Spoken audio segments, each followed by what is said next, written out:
Imagine that you're in a team meeting and somebody shares an idea, a brilliant idea, but it's overlooked. Not because it lacks merit, but because it came from the quietest voice in the room.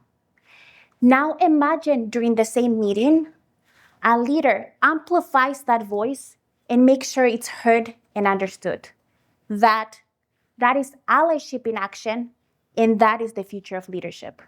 My name is Nohelia Argote, and I believe that leaders who will transform the 21st century are not just innovators, they are strategists who will transform workplaces.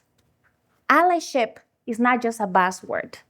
It's a conscious and continuous commitment to realizing privilege and dismantling inequality.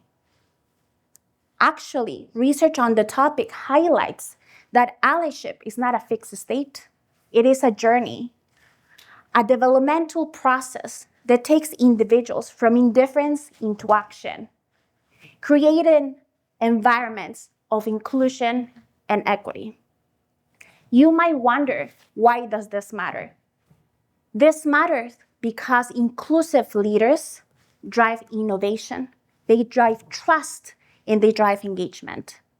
Actually, research conducted by McKinsey and Corporation highlights that organizations on the top quartile regarding gender diversity are more profitable than those on the fourth quartile.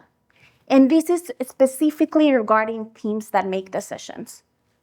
On the same matter, teams on the top quartile regarding ethnic and cultural diversity are also more likely to be more profitable than those on the fourth quartile.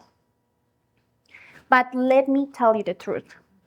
Allyship is uncomfortable. It forces us to sit with uncomfortable truths. It forces us to realize our unconscious biases, our blind spots. It also forces us to take advocacy. That is not easy. That's why so many people hesitate. I actually work with leaders that really want to help their teams. However, they're afraid. They're afraid of saying the wrong thing. Some people feel overwhelmed and they ask, where do I even start, Nohelia? I tell them, allyship is a process. It is not a destination. Allyship is about trying. Allyship is about stumbling. It's about learning. And it's about trying again, like I did. So take this. A leader who is hesitant, but it's committed. It starts asking courageous questions. They start to listen, to truly listen to individuals who are usually overlooked. With each step, that leader starts creating cultures of belonging, cultures of trust, cultures of equity. So let's go back to research. Actually, there's research that suggests that employees who feel valued, who feel like they belong, are higher performers. They have high trust and high innovation.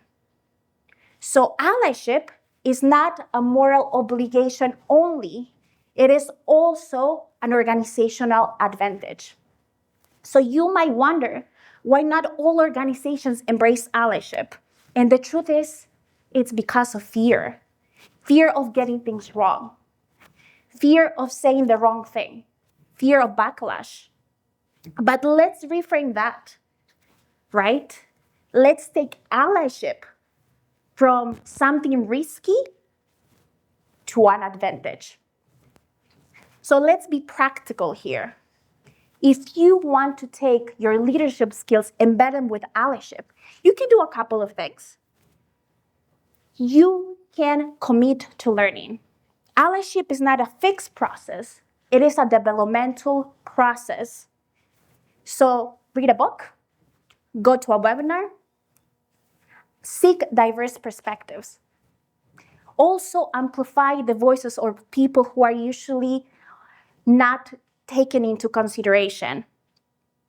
Use your platform and make sure that those voices are heard.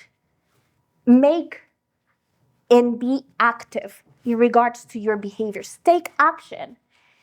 If you see discriminatory behavior, challenge that behavior. And if you are the person creating policies, ensure that those policies come from their diverse perspectives. Why don't we see allyship as a tool that will help us attain our goals? So I'll leave you with this. In your next meeting, in your next conversation, in your next decision, think, how can I be a better ally?